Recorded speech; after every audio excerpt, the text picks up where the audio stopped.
Dzień dobry. Assalamu alaikum. Ciao, konnichiwa. Bonjour. Good morning, good morning, good morning. It's Ken at 10. How are you today? Just realized it's 10 o'clock. I was just about looking at the diary and getting my evaluations ready for the day. And there it was, 10 o'clock. It's Ken at 10. How are you? We are James Alexander Estate Agents. We broadcast daily from our offices in Southwest London, SW16 Norbury to be precise, which is between Streatham and Croydon. And we talk about all things property. Just released the podcast and it's now available on your favorite provider. So do have a listen. Lovely chat with Mike Day. He's such a stalwart of the industry, greatly knowledgeable guy, and it's always nice to chat to him. And we're talking about the fears, the biggest fears of buyers and sellers. So don't miss out. Search it on your favorite podcast. Just look up Ken Hume or the Property Buyer and Sellers podcast. Now on to the news of the day. As far as the local area is concerned, beautiful, bright, sunny day today, but really cold this morning. Lots of frost around. Here in SW16, it's 1 degree centigrade, and it's just peeking out that sun. Beautiful morning. Did you see the blood moon this morning or last night? Rather special, actually. When I woke up this morning, literally the lounge was illuminated with the moon. Very weird, but rather lovely as well.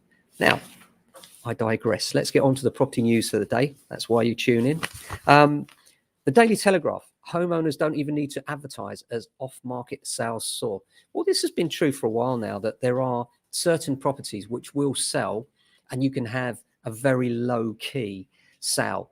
We sold one recently for just under £1 million, and the particular client wasn't keen on going full out for marketing.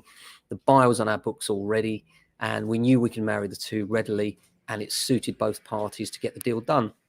And so this has been going on for some time. And the reason it's going on in this market is because there's just not much available. There's really a scarcity at the moment. We were just checking the market locally. Some agents have got listings as little as 2 available properties in the marketplace. So there's going to be a scramble for the available stock. And hopefully it will start to alleviate and ease as the market drives into spring. That's normally what happens. This year, there's just nothing around this year, and mainly due to the fact that the market was so busy last year that most things that were around at competitive prices have now sold. And so people are looking for the new instructions to come to market, the new sellers to come to market. And the problem is there is an element of self-defeat about this, so that people can't see there's much around where they want to go, so they don't market their own property. So they wait, and then people are doing the same thing the other end. So it ends up in this kind of vicious circle. But as the weather gets better, and hopefully, as we all hope, the pandemic abates, we should find more stock coming to market, and then we'll start to see people ease up and think, right, now's the time to market. My view is the best time to market this year is always early spring. And the reason early spring is that if you can get yourself under offer, then you've got the whole of the spring period ahead of you to hopefully find somewhere to go, especially if you're in a chain, and that's true for most of us. And if you're in a chain, remember, just be honest with your buyers and let them know, cards on the table, look, we can't move right away because we do have to find now. Most buyers will be patient, not forever.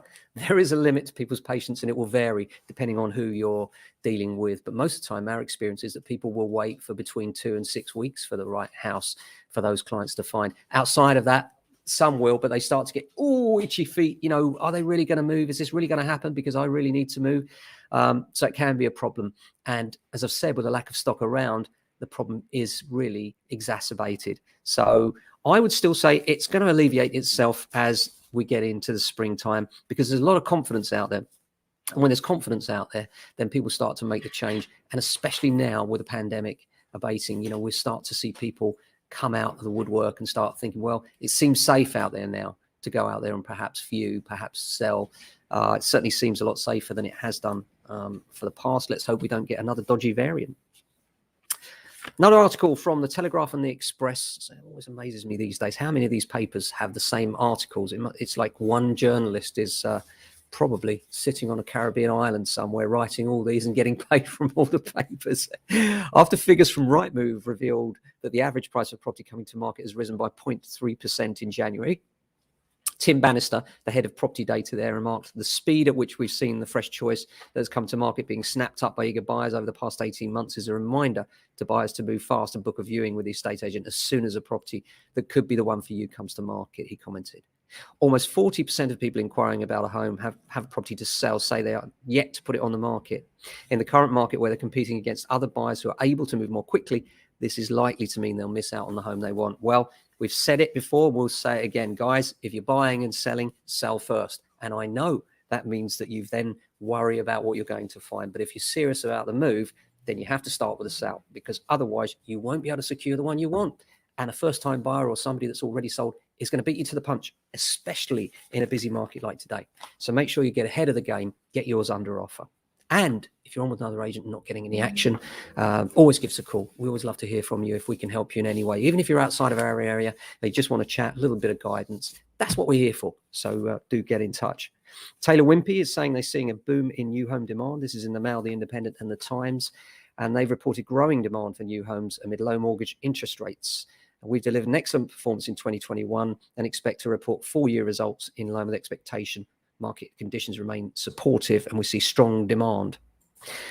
Mortgage applicants are facing tighter restrictions. This is an interesting one. It's a bit of a paradox, really, because on the one hand, mortgage lenders are looking at borrowers and giving them ever higher multiples. They're being more relaxed about the amount that they will actually lend to people.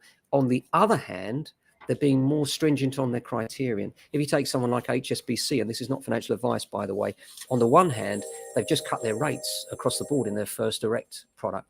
On the other hand, they've tightened their criterion. So what they're saying is we want higher quality applicants, and for those higher quality applicants, we will be prepared to lend them more. So if you are in a great position, it could be a really good time for you to get on board if you're in that position where you have a really clean credit score and perhaps you're in a strong position financially, and perhaps the multiple that you thought wasn't available on your salary might be. So it's worth getting some independent financial advice on that for sure. Inflation could hit a 30-year high. Experts are warning. This is in the Financial Times and City AM. Economists believe that the cost of living could be set to hit its highest level in 30 years, with price rises and soaring energy bills driving up inflation. He expects inflation to hit 5.3%. Economists make me laugh. 5.3%. How could we possibly put the 0.3 on the end there? That's just a headline grabbing, isn't it, that 0.3? But nonetheless, we get his point that we are in inflationary times, and that does mean that the Bank of England do have to think about raising interest rates. Will they go up dramatically? No. We're talking about points of a percentage, not even whole percentage points. So in the old days, if you look back to the early 90s when interest rates were going up, you could see interest rates going up by 1 percentage point at a time. Now it's 0.2 or 0.1% of a rise when it does come. So I suspect that we will be higher than where we are now by the year end with interest rates. But I also suspect that lenders will be keen to lend that money out, as we're seeing with HSBC and the likes. Yes, they're looking for higher quality borrowers, but remember, they still want their borrowers. They want this market to continue apace because they only make money when they lend out money. There is this perception that lenders don't really want to lend out money. And the truth is they do, but they want it all their way. They want to lend out money, but also they want the best possible borrowers. And that's making it harder for people that aren't in the A1 position. Another article in the Daily Express, TV property guru Phil Spencer. He's quoted in the Express. Get this, you'll like this one. He says, a well-kept garden can add as much as 20% to your property's price and a decent outdoor more appealing. It can't, Phil. That's nonsense, and you know it. 20% by making your garden more appealing. No, because the garden's already there. Yes, by making it more appealing, that's great. But there's no way it adds 20% by doing up your garden. So forget that. Just ignore totally what Phil Spencer has said. I mean, TV presenter comes along and thinks he knows how to market properties. Yeah, you're right. Gardens are important. They're particularly important in the springtime, but they're not going to get you a 20% premium because you know what? Before you started doing up the garden was already there. So buyers can see that. And, when you've got a garden that has nothing done, it's the P word, potential. And let me tell you something. Buyers are looking now for potential above the done article. Buyers would rather pay less and actually see that potential, perhaps with a garden, and particularly gardens. And I'll tell you why, because you don't live in the garden, so you can do work to that garden and still live in the house. So if you've got a garden that's unkempt, it's not the end of the world. You will not add 20% onto the value if you go out there and landscape it necessarily. Probably you won't add anything like that. So I think comments like that are a little bit irresponsible, but there we are. So that's it for today. Plenty of valuations coming in today. Sadly, a lot of probates, and we expect that post-COVID, of course, but also some interesting ones that should be coming to market and should be snapped up quite quickly the way the market's going. Hope you're having a great day so far.